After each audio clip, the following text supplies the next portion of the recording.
मंत्र आगे दिया। जो मंत्र का उपदेश लेकर के और मंत्र का उपदेश करे वह आचार्य है। जो केवल अपने ही पास रखे रहे वह आचार्य नहीं है। इसलिए रामानंदीय रामानुजीय माँ लक्ष्मी उधर, इधर माँ सीता, ये दोनों आचार्य हैं, पूज्या हैं। और आचार्य पूजनीय क्यों हैं ये मैं आपको बताऊंगा। आचार्य हैं रामानंदी संप्रदाय, प्रथम गुरु है, यूं कह सकते हैं, कह सकते हैं ही।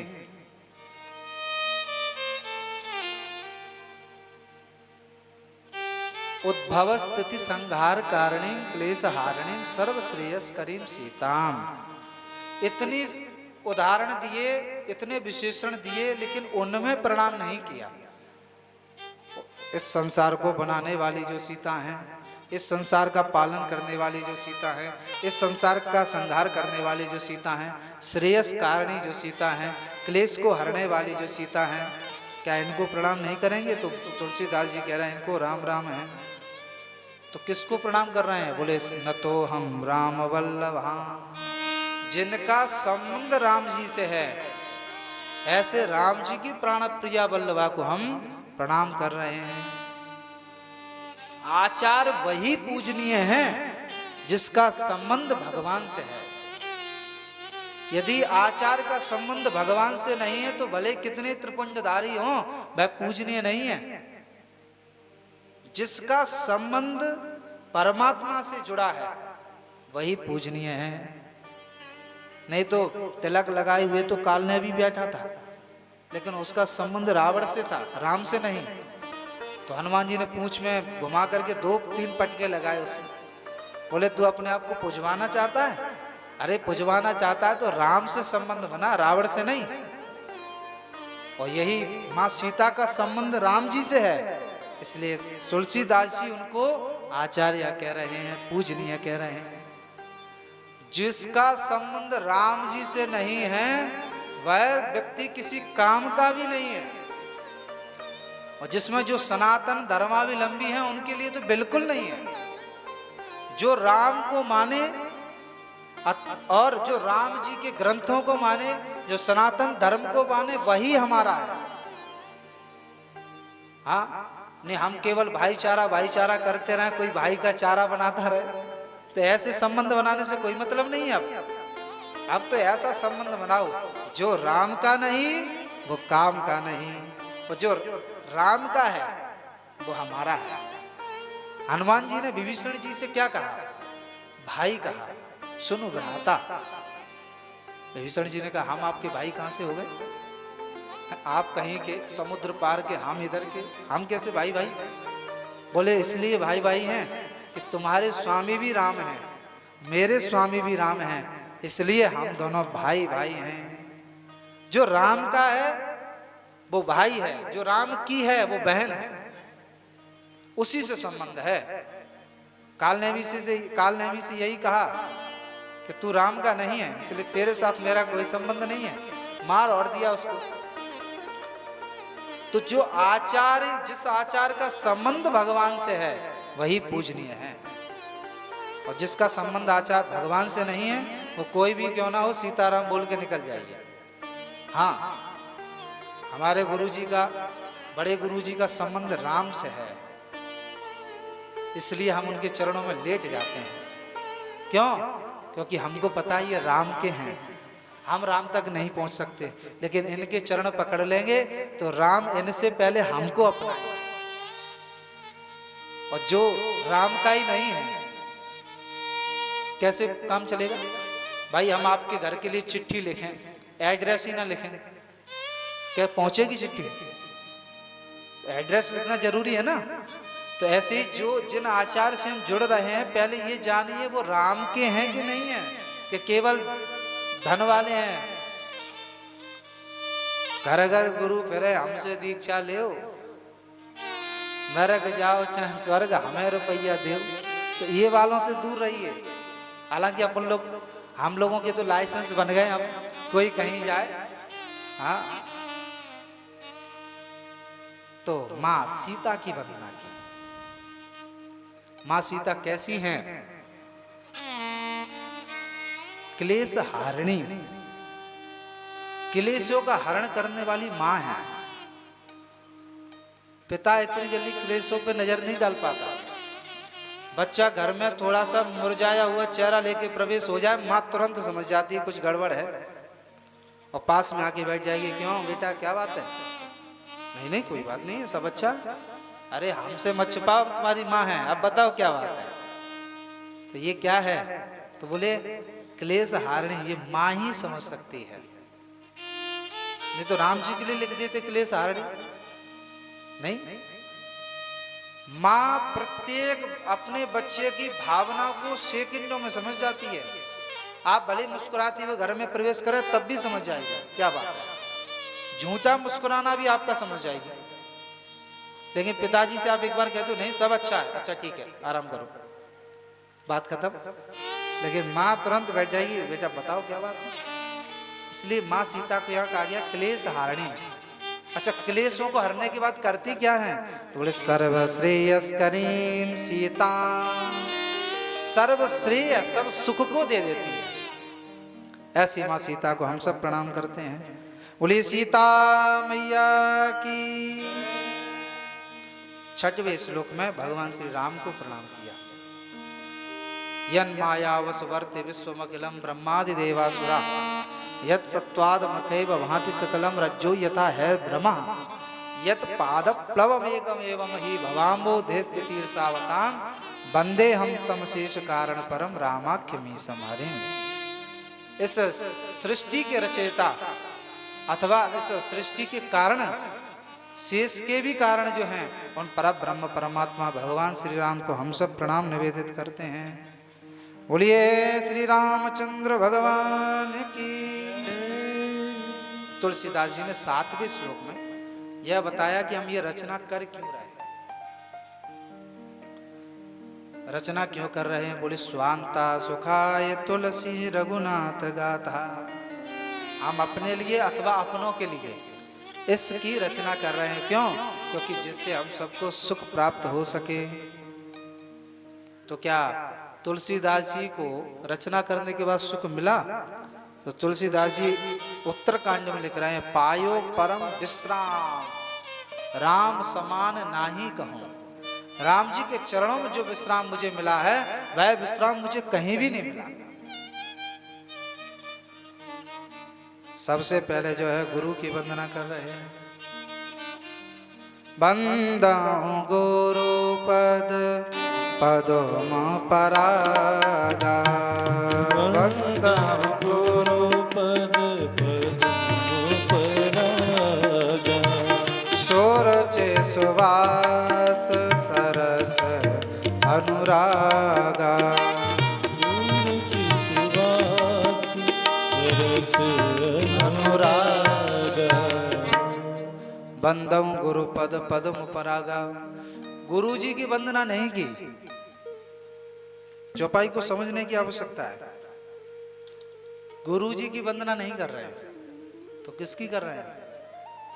बंदहूं गुरु पद, तो क्या चरणों की वंदना कर रहे हैं? तो बोले चरणों की भी वंदना नहीं कर रहे हैं। अरे भाई तो कर किसकी रहे हैं? बोले पदम परागा, मैं गुरु जी के चरण के रज की वंदना कर रहा हूं। कैसी है वह चरण रज? बोले उगरई विमल बिलोचन ही के, मिटे दोष दुख भव रजनी के। वह गुरुदेव की चरण रज ऐसी है, यदि नेत्रों में पड़ जाए तो हमारे नेत्रों को सदैव सदैव के लिए खोल देती है। ये वैशिष्ट है गुरुदेव की चरण रज का।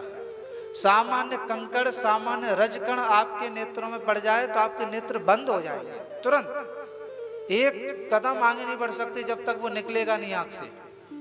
लेकिन गुरुदेव के चरणों की रज ऐसी है, ऐसी बंधों गुरुपद पदों परागा, सुरुचि सुवास सरस अनुरागा, जो सुंदर है सुस्वादु है और सुरुचि सुवास सरस है, बड़ी निर्मल है गुरुदेव के चरण की रज। ऐसे गुरुदेव के चरणों की रज की हम वंदना कर रहे हैं। अच्छा,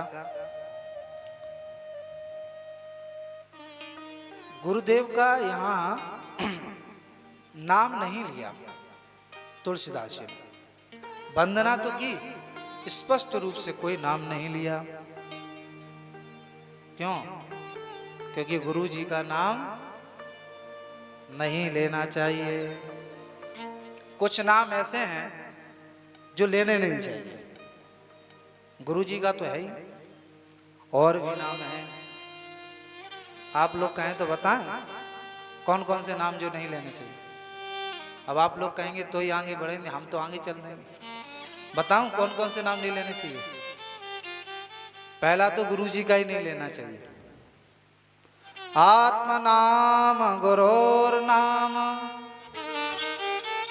नामाति कृपणस्य च श्रेयस्कामो न गृह्णीयात् ज्येष्ठपत्यों कलत्र च। आत्म नाम, स्वयं का नाम नहीं लेना चाहिए।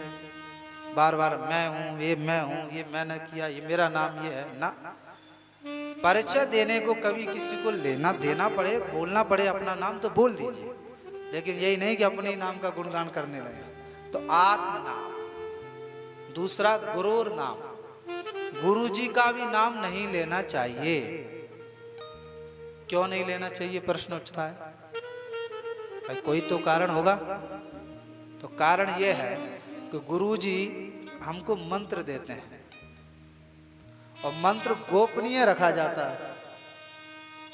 मंत्र गोपनीय, तो जिसने मंत्र गोपनीय दिया, तो जैसे मंत्र गोपनीय रखा जाता है, उन गुरु का नाम भी गोपनीय रखा जाता है। इसलिए आत्म नाम गुरोर नाम,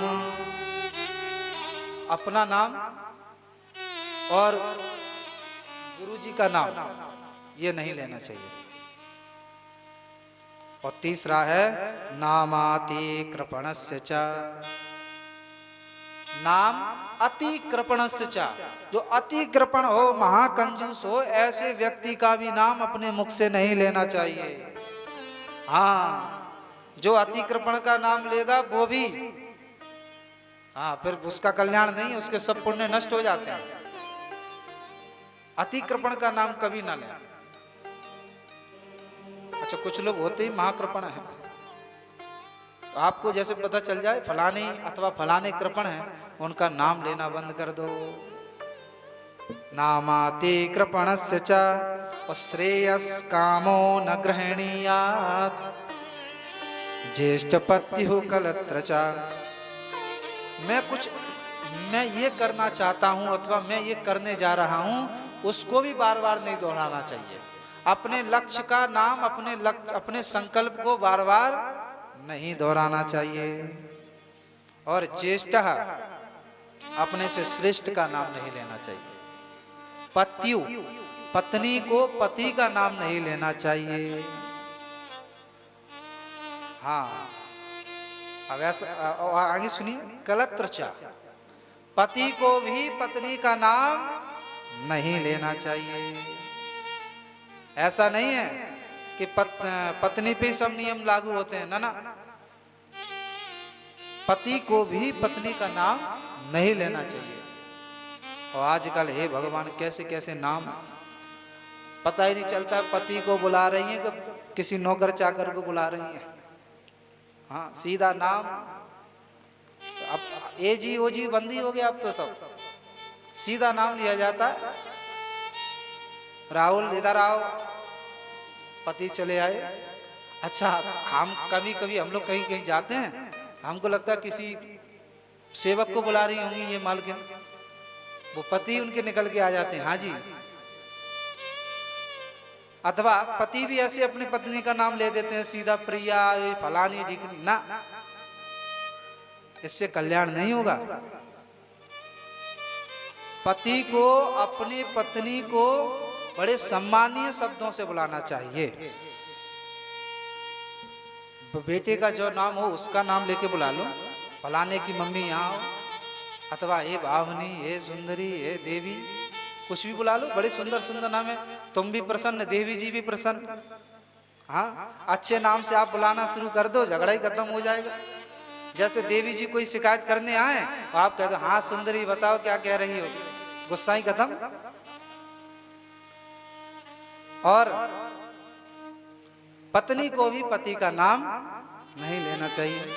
ए जी, ओ जी, सुनो जी, लो जी, फलाने ढीकने, फलाने के पापा, ऐसे बुलाना चाहिए, स्पष्ट रूप से नाम नहीं लेना चाहिए।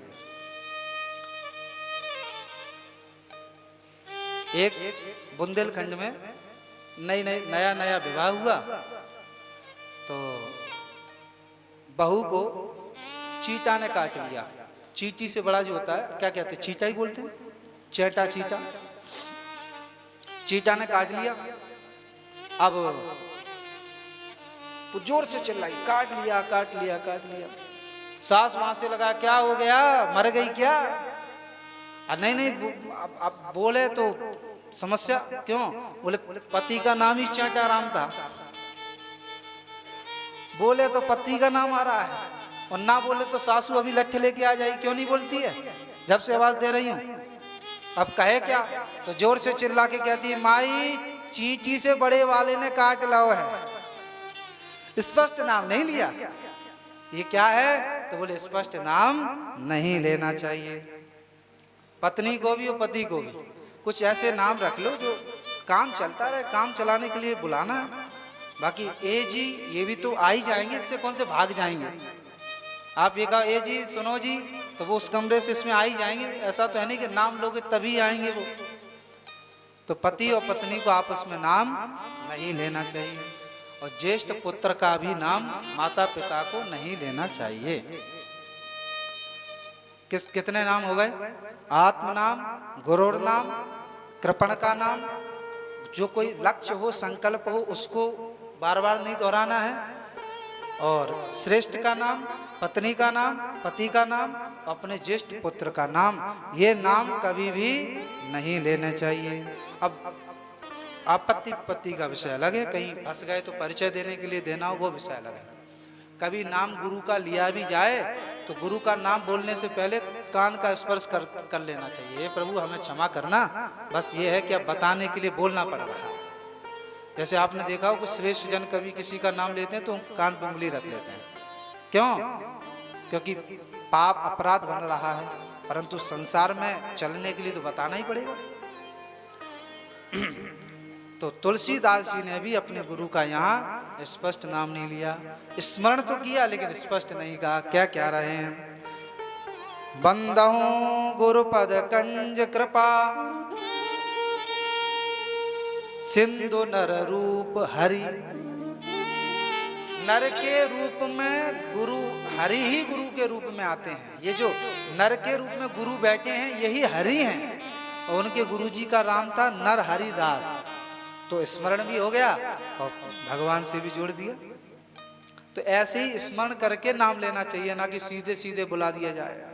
अच्छा, जो माताएं अथवा जो बंधु अपनी पत्नी का अथवा अपने पति का सीधा सीधा नाम लेती तो ऐसा लगता है जैसे लठ मार दिया हो। ए राहुल यहाँ फलानी आओ, ऐसे अच्छा नहीं लगता, शोभनीय नहीं है। हमारे धर्म की, हमारे सनातन संस्कृति की परंपरा शुरू से नहीं है। हमारे यहाँ तो यह है कि सम्मान से और बड़े प्रेम से पति और पत्नी आपस में बुलाना चाहिए। बोले भक्त वत्सल भगवान की। ब्राह्मणों की वंदना की। ब्राह्मणों की वंदना में गोस्वामी तुलसीदास जी कहते हैं, मैं बंदों प्रथम महीसुर चरणा। मैं प्रथम सबसे पहले जो महीसुर, महीसुर यानी भूमि के देवता, ब्राह्मणों को प्रणाम करता हूं। ब्राह्मणों को पहले देवता कहा जाता था, आज भी कहा जाता है। अच्छा, क्यों कहा जाता है? एक बड़ा ही प्रचलित श्लोक है, दैवाधीनं जगत् सर्वं मंत्राधीनाश्च देवता ते मंत्रा ब्राह्मणाधीना तस्मात् ब्राह्मण देवता। बोले यह सारा जगत देवताओं के अधीन है। किसके अधीन है ये सारा जगत? देवताओं के। वायु वायु देव के अधीन है, जल वरुण देव के अधीन है, पृथ्वी पृथ्वी माता के अधीन है। तो ये सारा जगत देवताओं के अधीन है, लेकिन वह देवता भी मंत्र के अधीन है। और जिन मंत्रों के अधीन देवता हैं वह मंत्र ब्राह्मणों के अधीन हैं। इसलिए ब्राह्मण को देवता कहा जाता है, ऐसे नहीं कहा जाता।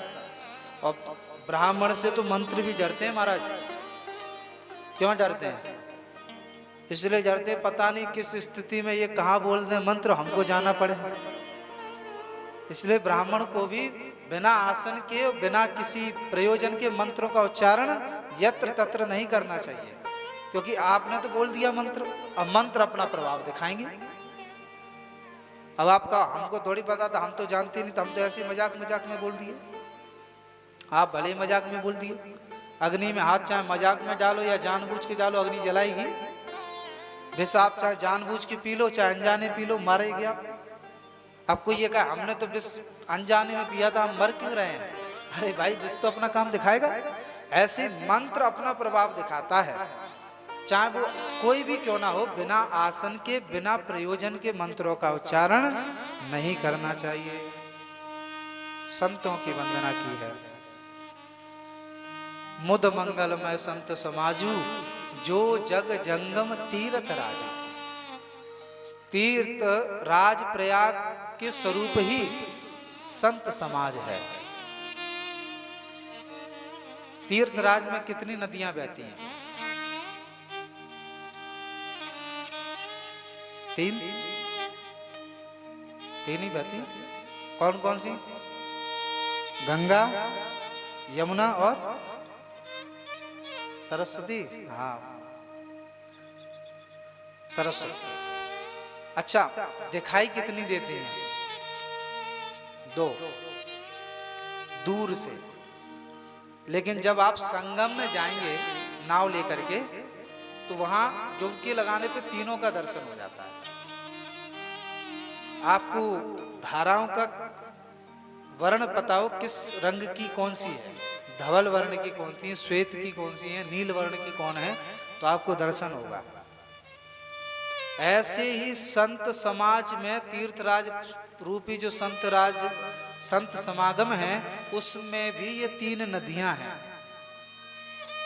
गंगा ही भक्ति के स्वरूप में विराजमान है। संतों के अंदर गंगा ही भक्ति और यमुना ही कर्म के रूप में है। लेकिन एक बात विशेष यह है, आप सामने वाले को देख करके ये नहीं बता सकती ये मूर्ख है कि ज्ञानी है। जब तक आप उसके पास बैठेंगे नहीं, जब तक उनके साथ संग नहीं करेंगे, तब तक आप ये अनुभव नहीं कर सकते कि ये मूर्ख है अथवा ज्ञानी है। कोई माला फेर रहा है या कर्म है, ये आपको दिखाई पड़ेगा। किसी की भक्ति कितनी है वो तिलक चंदन से दिखाई दे जाती है। लेकिन किसी में ज्ञान कितना है, ये जब तक उसके पास आप नहीं बैठेंगे तब तक दिखेगा नहीं। जैसे सरस्वती दिखाई नहीं देती, लेकिन डुबकी मारो तो नजर आती हैं। ऐसे ही संतों में ज्ञान कितना है, यह तो संत समाज में जब बैठने लगेंगे, आप गोते लगाने लगेंगे, तो उनके ज्ञान का भी जो है आपको दर्शन हो जाएगा। ज्ञान का कभी किसी का दर्शन नहीं होता, किसमें कितना है। तो संतों की वंदना की। और बिनु सत्संग विवेक न होई। यदि संतों का संग नहीं किया तो आपको निर्मल विवेक प्राप्त होने वाला नहीं है। बोलिए संत भगवान की। खलों को प्रणाम किया। गोस्वामी जी कह रहे हैं हम खल को भी प्रणाम कर रहे हैं। देखिए एक विशेष बात बता रहे हैं आपको। किसी समाज में सज्जन और असज्जन दोनों बैठे हों, यदि आपने सज्जन को प्रणाम किया और असज्जन को नहीं किया तो असज्जन तुरंत खड़े होकर बोल देगा, क्यों हमारा नाम नहीं लिया तुमने, हम भी तो बैठे हैं यहीं पे। लेकिन सज्जन का भले ही नाम नहीं लेना, ले असज्जन का ले दिया तो सज्जन खड़ा नहीं होगा, कहते का कोई बात नहीं, भूल गए होंगे। इसलिए गोस्वामी जी कह रहे हैं सज्जनों को मैं भले ही प्रणाम करना भूल जाऊं, लेकिन दुष्टों को जरूर प्रणाम करूंगा। हाँ, या तो ये समझ लो दुष्टों को प्रणाम करके ही दूरी बना लेना चाहिए, नहीं यदि उनको नहीं पूछोगे तो वो सब जगह बदनामी करते हुए फिरेंगे, इसलिए पहले ही प्रणाम कर दो। बहुरी बंदी खलगन सती भाए, जे बिनु काज दायने बाएं। दुष्टों का ये स्वभाव है, वो बिना कार्य के दाएं बाएं करते रहते हैं। इसकी बात सुनी उससे कह दी, उसकी बात सुनी उससे कह दी, झगड़ा कराने का कार्य दुष्ट करते हैं। जिनका स्वभाव बन गया है, आपका कुछ काम वो बिगाड़ देंगे तो उनको बड़ी प्रसन्नता होगी, और यदि आपका कोई कार्य बन जाएगा और उनके कान में जब ये पड़ेगी उनका फलाने का ये कार्य बन गया तो उनको बड़ा कष्ट होगा, जैसे उनका बहुत बड़ा घाटा हो गया। संत और असंत इन दोनों में क्या अंतर है, एक चौपाई से आप जानते हैं, बाकी तो विस्तृत चर्चा है।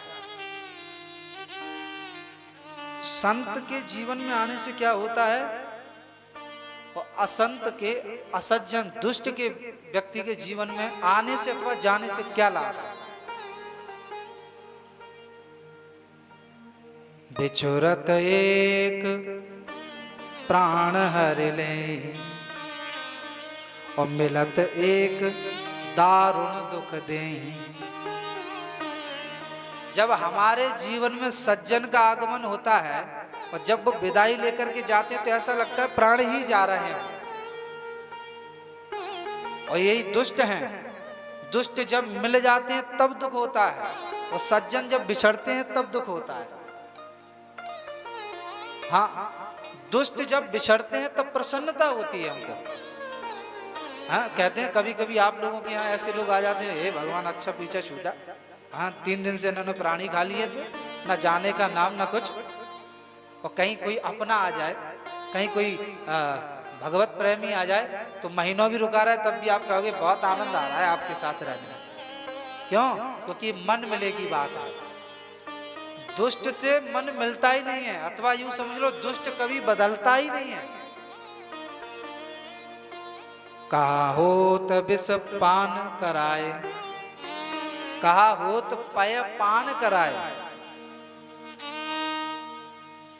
सूरदास जी कह रहे हैं कहा होत पय पान कराए, यानी भुजंग को, सर्प को आप कितना भी दुग्ध पान कराइए, विष नहीं तजत भुजंग, वह कभी भी विष त्यागना बंद नहीं करेगा। तजिए हरि विमुखन को संग। इसलिए जो दुष्ट हैं उनको तो प्रणाम ही कर लेना चाहिए। तुलसीदास जी ने भी यहाँ प्रणाम किया, सबकी वंदना की। उसके बाद कह रहे सिय राम मैं सब जग जाने, सिय राम मैं सब जग जानी।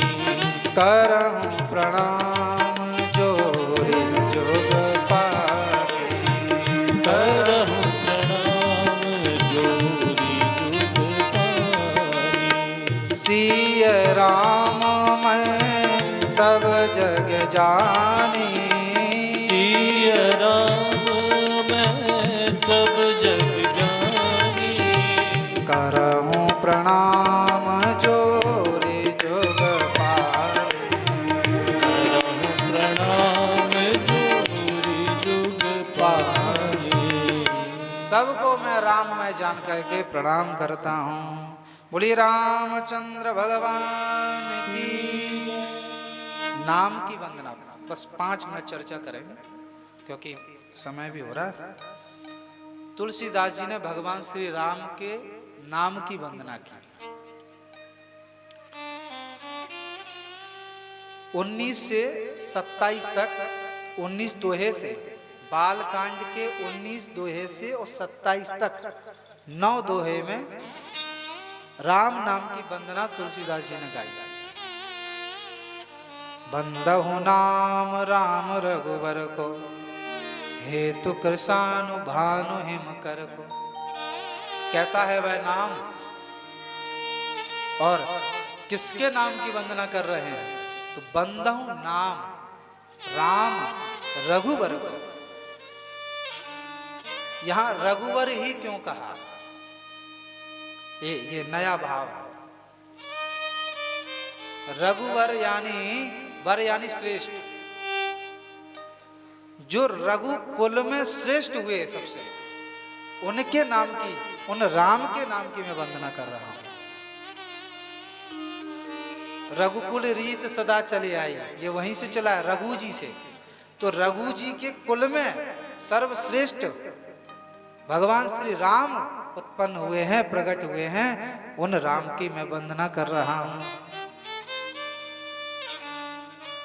हेतु कृषानु भानु हिम कर को, उन राम के नाम से सूर्य प्रकाशित है, उन राम के नाम से चंद्र में शीतलता है, उन राम के नाम के प्रभाव से अग्नि में तेज है। उन्हीं राम के नाम को मैं प्रणाम कर रहा हूं। और यह राम नाम सामान्य नहीं है, यह राम का नाम महामंत्र है। महामंत्र जोई जपत महेशु, काशी मुक्ति हेतु उपदेश। भगवान शिव सदैव इस राम नाम को जपते रहते हैं। क्यों? काशी वासियों के कल्याण के लिए। बोली काशी विश्वनाथ भगवान की, सानंद मानंद दवने वसंतम, आनंद कंदम हत पाप वृंदम, वाराणसी नाथ मनाथ नाथं, श्री विश्वनाथं शरणं प्रपद्ये, श्री विश्वनाथं शरणं प्रपद्ये। जो आनंद वन में सानंद विराजमान रहते हैं, जैसे विश्वनाथ भगवान शिव को हम सब प्रणाम निवेदित करते हैं। बोलिए शंकर भगवान की। आज वाणी को यहीं विश्राम। कल हम लोग भगवान शिव के विवाह का आनंद लेंगे। शिव विवाह का कल आनंद लिया जाएगा, है ना। सती चरित्र और पार्वती चरित्र 2 खंडों को श्रवण करके हम लोग विवाह का उत्सव मनाएंगे। बोलिए शंकर भगवान की।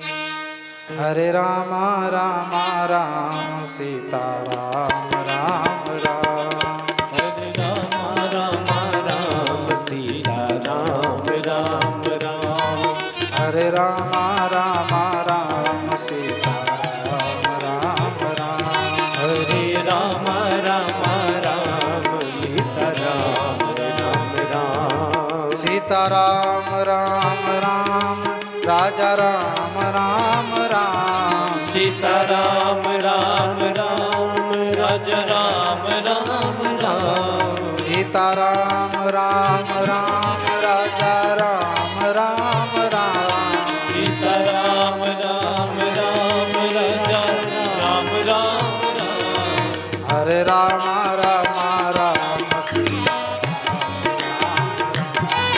हरे राम राम राम सीता राम राम राम, सीता राम राम राम, सीता राम राम राम, सीता राम राम राम, सीता राम राम राम। बोले रामचंद्र भगवान की। की जय। आप सभी लोग अपने अपने स्थान पर आरती के लिए खड़े हो जाएं।